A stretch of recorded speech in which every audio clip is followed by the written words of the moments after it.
Hey there, friend. Welcome back. I'm so happy you're here today because we're tackling something that most of us would rather avoid: uncomfortable conversations. You know those conversations I'm talking about. The ones that make your stomach twist into knots. The ones you rehearse in the shower for weeks but never actually have.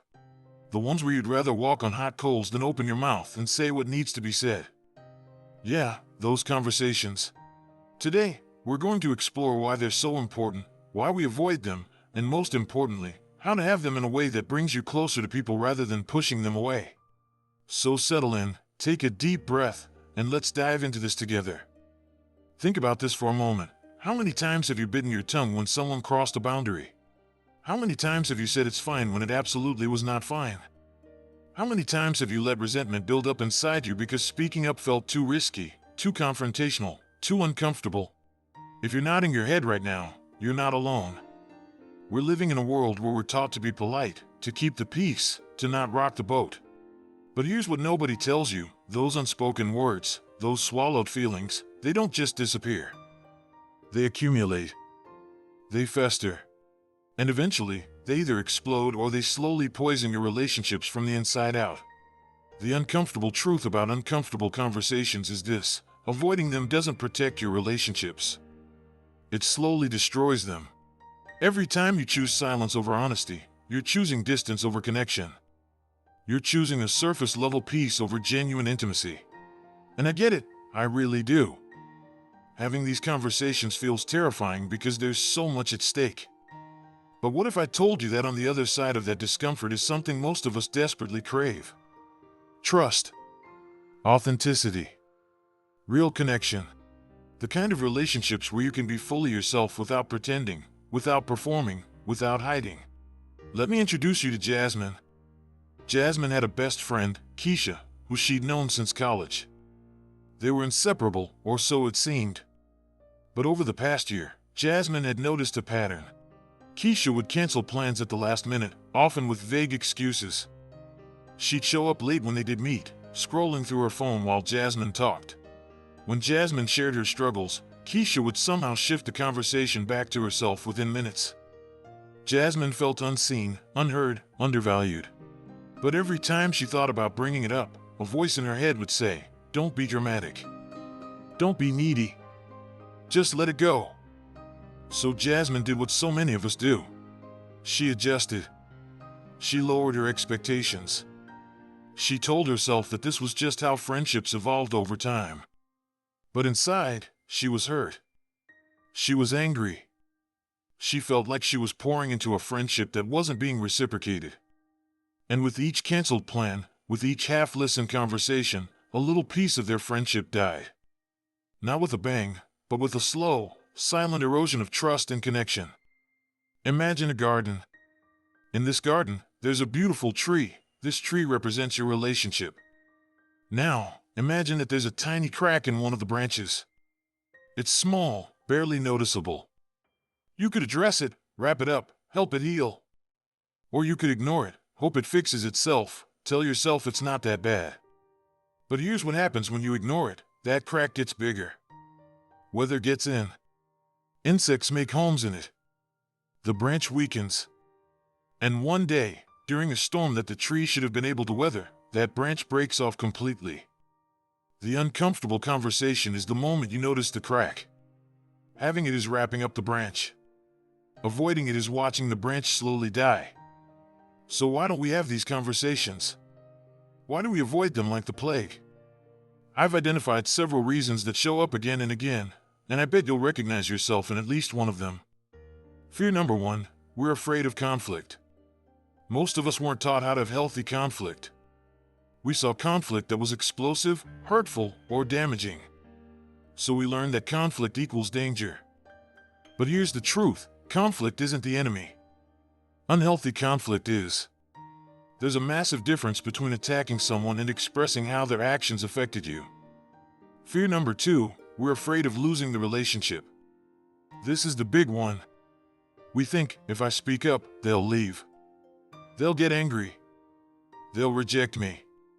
And sometimes, yes, people do leave. But here's the question you need to ask yourself: Is a relationship that can't handle honesty really a relationship worth keeping?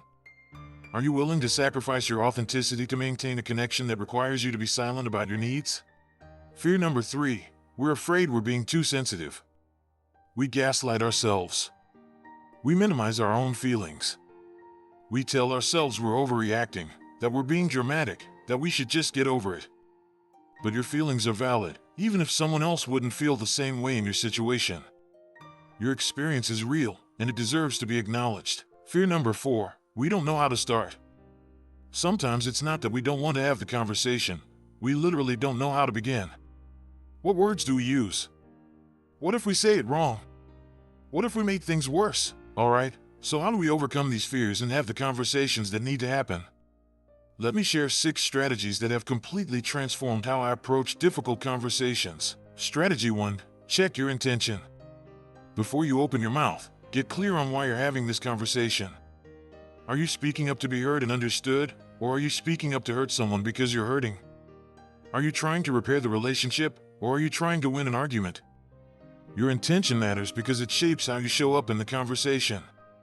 If your intention is connection and understanding, that will come through in your words and tone. Strategy 2. Use I statements, not you accusations.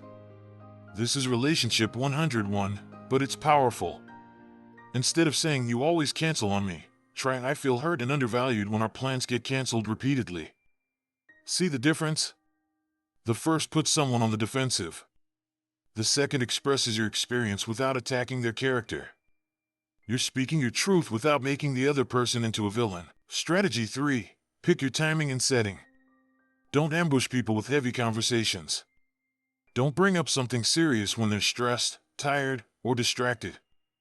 Ask for time to talk. Hey, there's something important I'd like to discuss with you. Can we set aside some time this week when we're both able to give it our full attention? This shows respect and sets both of you up for a better conversation. Strategy 4. Lead with curiosity, not assumptions. When you're hurt or upset, it's easy to create stories about why someone did what they did. They don't care about me. They're selfish. They're doing this on purpose. But most of the time, we don't actually know what's going on in someone else's life. Instead of assuming, get curious. I've noticed this pattern, and I've been feeling hurt. Can you help me understand what's been going on from your perspective? Strategy 5. Be specific, not general. Vague complaints lead to vague results. If you say you're not being a good friend, what does that even mean? How can someone change their behavior if they don't know what specifically bothered you? Instead, be concrete. When you canceled our dinner plans at the last minute 3 times this month without rescheduling, I felt like my time and our friendship weren't priorities for you. Strategy 6. Create space for the truth too. An uncomfortable conversation isn't a monologue, it's a dialogue. After you've expressed yourself, genuinely listen to their response. They might have context you weren't aware of. They might be going through something they haven't shared. They might have a completely different perception of the situation. Hold space for their truth while also holding space for your own. So what happened with Jasmine? After months of silent suffering, she finally decided to have the conversation with Keisha. She was terrified. She rehearsed what she wanted to say. She almost backed out 3 times. But she knew that the friendship was dying anyway, so she had nothing to lose by trying. She invited Keisha to coffee and used everything we just talked about. She spoke from her heart, using I statements, being specific about what hurt her, and asking Keisha for her perspective. And you know what? Keisha started crying. She had no idea Jasmine felt this way. She explained that she'd been going through a depression she was too ashamed to talk about. She'd been pulling away from everyone, not just Jasmine. She was so caught up in her own struggle that she hadn't realized how her behavior was affecting her friend. Was it an excuse? No. But it was context that Jasmine needed. And from that vulnerable, honest conversation, their friendship didn't end, it deepened. They created new boundaries, new expectations, new ways of showing up for each other. The uncomfortable conversation didn't destroy their relationship. It saved it. Now, I want to be real with you about something. Not every uncomfortable conversation ends like Jasmine and Keisha's. Sometimes you speak your truth and the other person isn't ready or willing to hear it. Sometimes you express your needs and boundaries and the other person chooses not to respect them. Sometimes the relationship does end. And that's okay, because here's what I've learned. When you speak your truth and someone walks away, they weren't meant for the version of you that's emerging. They were comfortable with the version of you that stayed silent, that shrunk yourself, that didn't ask for what you needed. And as painful as it is to lose relationships, it's even more painful to lose yourself trying to keep people who aren't willing to meet you halfway. The uncomfortable conversations are uncomfortable for a reason. They require us to be vulnerable. They require us to risk rejection. They require us to value our own voice and experience enough to speak up, even when it's scary. But every single time you have one of these conversations, something magical happens. You build confidence. You build self-respect. You learn that you can handle hard things. You learn that your voice matters. You learn that honesty, delivered with kindness and respect, is the foundation of every meaningful relationship in your life. And here's the beautiful paradox. The more you practice having uncomfortable conversations, the less uncomfortable they become. Not because the stakes get lower, but because you get better at it. You trust yourself more. You trust that no matter what happens, you'll be okay. So I want to challenge you today. Think about one uncomfortable conversation you've been avoiding.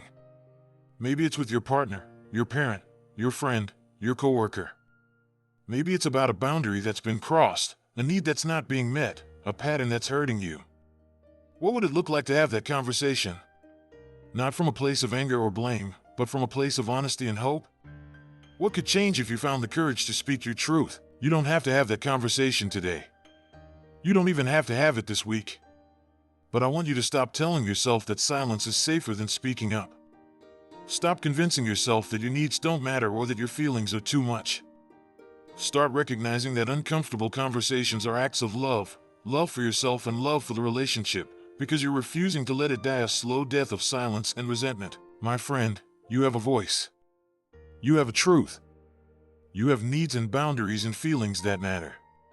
Don't spend your life shrinking yourself to make others comfortable. Don't spend your life carrying the weight of unspoken words. Practice the art of the uncomfortable conversation. Show up as your authentic self, even when it's scary. Because on the other side of that discomfort is the kind of life and relationships you've been dreaming of, the ones built on honesty, respect, and genuine connection. Thank you for being here with me today. If this resonated with you, hit that thumbs up button, share this with someone who needs to hear it, and subscribe for more conversations that matter. Until next time, speak your truth, honor your feelings, and remember, you are worthy of relationships that can handle the real you. You've got this.